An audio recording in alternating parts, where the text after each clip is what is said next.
അടുത്തതായിട്ട് നോക്കാൻ പോകുന്നത് മാപ്പ് എങ്ങനെ ക്രിയേറ്റ് ചെയ്യാം. നമ്മൾ ഓൾറെഡി ജോയിൻ ചെയ്തായിരുന്നു, ലിസ്റ്റ് ഓഫ് ഓർഡേഴ്സിനെയും ഓർഡർ ബ്രേക്ക് ഡൗണിനെയും നമ്മൾ ജോയിൻ ചെയ്തായിരുന്നു. ദെൻ എങ്ങനെ ഒരു മാപ്പ് ക്രിയേറ്റ് ചെയ്യാം, അതുപോലെ തന്നെ ഹൈറാർക്കീസ് എങ്ങനെ ക്രിയേറ്റ് ചെയ്യാം എന്നുള്ളതാണ് നോക്കാൻ പോകുന്നത്. അപ്പം ഇവിടെ കോളംസിൽ ലോങ്ങിറ്റ്യൂഡും റോസിൽ ലാറ്റിറ്റ്യൂഡും കൊടുത്തിട്ടുണ്ട്. അപ്പം ഇത് നമുക്ക് ക്രിയേറ്റ് ചെയ്ത് നോക്കാം. ടാബ്ലോ ഓപ്പൺ ചെയ്യാം. നമ്മൾ ഓൾറെഡി ഇവിടെ ജോയിൻ ചെയ്ത് വെച്ചിട്ടുണ്ട്. അപ്പം ഷീറ്റ് 1ലേക്ക് പോവാം. ഓക്കെ, അപ്പം കോളംസിൽ നമ്മളോട് ലോങ്ങിറ്റ്യൂഡ് ഡ്രാഗ് ചെയ്തിടാനാണ് പറഞ്ഞിരിക്കുന്നത്. ദെൻ റോസില് ലാറ്റിറ്റ്യൂഡ്. അപ്പൊ നമുക്ക് ഇങ്ങനെ ഒരു മാപ്പ് കിട്ടും. ദെൻ ഇതിൽ നിന്ന് ഓരോ കൺട്രീസിനെ നമുക്ക് കാണണം. ഓക്കെ, അപ്പം അതിനു വേണ്ടി കൺട്രീനെ നമുക്ക് കളേഴ്സിലോട്ട് ഡ്രാഗ് ചെയ്തിടാം.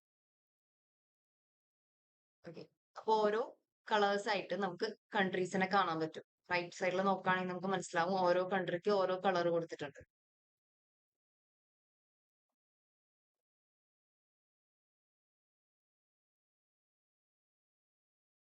ഇനി നമുക്ക് ഹൈറാർക്കി ക്രിയേറ്റ് ചെയ്യാനാണ് പറഞ്ഞിരിക്കുന്നത്. അപ്പം ഹൈറാർക്കി ഇങ്ങനെ ക്രിയേറ്റ് ചെയ്യാം. ഹൈറാർക്കി ക്രിയേറ്റ് ചെയ്യാനായിട്ട് ഞാനിപ്പം കൺട്രീനെ ഡീറ്റെയിലോട്ട് ഡ്രാഗ് ചെയ്തിട്ടു. ഓക്കെ, ദെൻ ഇവിടെ ഒരു ഐക്കൺ കാണാൻ പറ്റും, ആഡ് ഐക്കൺ കാണാൻ പറ്റും. അവിടെ ക്ലിക്ക് ചെയ്യുമ്പോൾ എന്താ, സ്റ്റേറ്റ് വന്നു. സ്റ്റേറ്റിൽ ക്ലിക്ക് ചെയ്യുമ്പോൾ സിറ്റി വന്നു. അപ്പൊ നമുക്കൊരു ഹൈറാർക്കി അവിടെ ക്രിയേറ്റ് ആയിട്ടുണ്ട്. ഹൈറാർക്കി എന്ന് പറയുന്നത് എന്താ, നമ്മളൊരു സ്ട്രക്ചർ ക്രിയേറ്റ് ചെയ്ത് കാണിക്കുക. ഒരു സംഭവത്തിന് ഒരു കാറ്റഗറീനെ സബ് കാറ്റഗറൈസ് ചെയ്യാന്നൊക്കെ പറയുമല്ലോ. അപ്പം കൺട്രിയുടെ അണ്ടറിൽ വരുന്നതാണ് സ്റ്റേറ്റ്, സ്റ്റേറ്റിന്റെ അണ്ടറിൽ വരുന്നതാണ് സിറ്റി. അപ്പം ഇങ്ങനെ ഒരു സ്ട്രക്ചർ ക്രിയേറ്റ് ചെയ്യാനാണ് നമ്മൾ ഹൈറാർക്കി യൂസ് ചെയ്യുന്നത്. ഓക്കെ,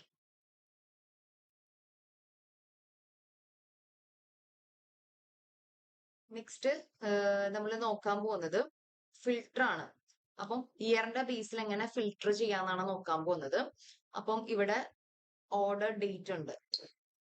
ഓർഡർ ഡേറ്റിനെ ഫിൽറ്റേഴ്സിലേക്ക് ഡ്രാഗ് ചെയ്തിടാം. അപ്പം ഇയേഴ്സിന്റെ ബേസിലാണ് എനിക്ക് ഫിൽട്ടർ ചെയ്യേണ്ടതെന്നുണ്ടെങ്കിൽ ഇവിടെ ഇയേഴ്സ് സെലക്ട് ചെയ്ത് കൊടുക്കുക, നെക്സ്റ്റ് കൊടുക്കുക. ദെൻ ഞാൻ എല്ലാ ഇയറും ടിക്ക് ചെയ്തിട്ട് കൊടുക്കുകയാണ്.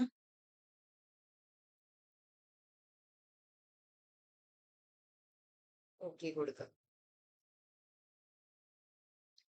ദെൻ ഇതിൽ നമുക്ക് ഷോ ഫിൽറ്റർ കാണിക്കുകയാണെങ്കിൽ ഇവിടെ ഫിൽട്ടർ ചെയ്ത് കാണാൻ പറ്റും ഓരോ ഇയേഴ്സിലെ. നമ്മൾ ഫിൽട്ടർ ഓൾറെഡി ചെയ്തതാണ്. സെയിം സംഭവം തന്നെയാണ് ഇവിടെ കാണിക്കുന്നത്.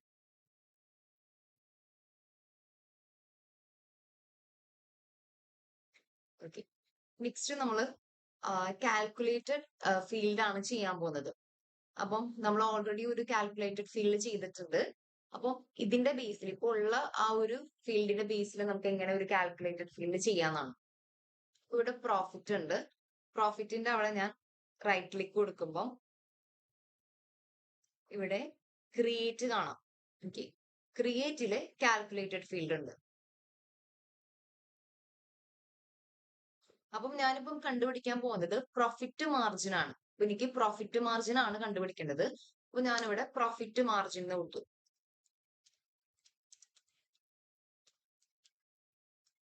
ദെൻ നമ്മുടെ ആ ഒരു സിൻടാക്സ് കൊടുക്കുക. പ്രോഫിറ്റ് മാർജിൻ എങ്ങനെയാണ് കണ്ടുപിടിക്കാൻ പറ്റുക. അപ്പം profit, sum of profit divided by sum of sales, അതാണ് നമ്മളുടെ ഈക്വേഷൻ കാൽക്കുലേഷൻ ചെയ്യേണ്ടത്. അപ്പൊ ഇവിടെ പ്രോഫിറ്റ് ഓൾറെഡി വന്നിട്ടുണ്ട്, നമ്മൾ റൈറ്റ് ക്ലിക്ക് ചെയ്തെടുത്തത് കൊണ്ട്. അപ്പം സം ഓഫ് പ്രോഫിറ്റ് ആണ് കാണേണ്ടത്. അപ്പൊ ഇവിടെ എന്താ, സം ഇട്ട് കൊടുക്കാം.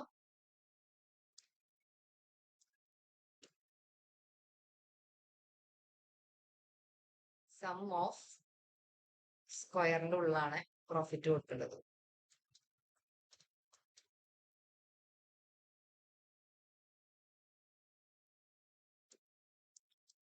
അപ്പം sum of profit divided by sum of sales.